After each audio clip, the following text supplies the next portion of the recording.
Once Daniel Ricciardo and McLaren announced that they were parting ways in 2022, many expected Daniel to sign with one of the other teams. However, he chose to take a sabbatical and eventually signed with Red Bull as their reserve driver. Some have suggested that this was because none of the big teams came calling. Daniel has now revealed why he is glad that didn't happen during the Beyond the Grid podcast. I'm your host, Dillon Shelley, and first up on Formula World, Daniel Ricciardo glad no big team tried to sign him. Daniel started off by detailing his decision-making process. The more days that passed, and especially as I did the triple header to get back into the second half of the season, it became more and more clear. It wasn't about what phone call I was receiving, it was about me acknowledging that I just ultimately don't want to be competing next year.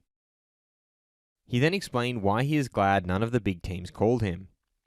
So, in a way, I'm glad a top team didn't reach out, because it's one of those where you probably feel, oh, I've got to sign it. I think deep down I was just craving a bit of distance. He then explained why he needed the break. Yeah, you could call it some burnout, but I'm not afraid to admit that or say that. It's one of those ones where everyone will have an opinion and this and that, but it's ultimately that I know what I feel, I know what I want. It was some of that. He signed off by reiterating that contrary to popular belief, this break can be good for his career. I don't want to say that I'm the only driver that feels this way, but I would say that I'm not the normal sportsman where I kind of just use practice makes perfect. The more I do sometimes, the more I'm getting kind of lost in it. I kind of feel like the power of a break for me, some time off, I could come back better. Fast feed.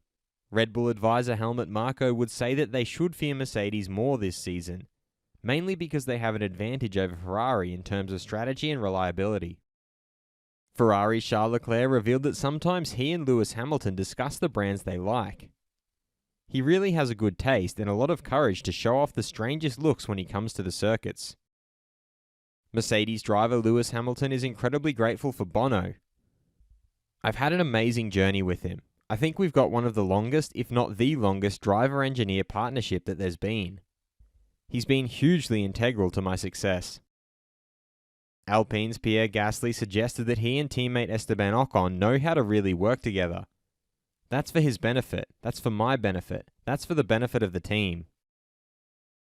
Prince Khalid bin Sultan Al Faisal, president of the Saudi Automobile and Motor Federation, explained that their aim is not just to host international events, they want to be involved more.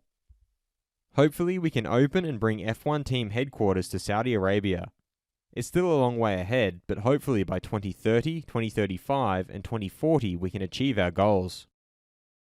And Ferrari's Carlos Sainz believes that they just need to put a bit more power and a bit more downforce in the car, and they're going to be at the same level or faster than Red Bull. Should Red Bull fear Mercedes more than any other team this year? Head over to my community page to vote in the poll and let me know what you think in the comments. And if you like this video, feel free to subscribe and check out my others for all the latest in the world of Formula 1.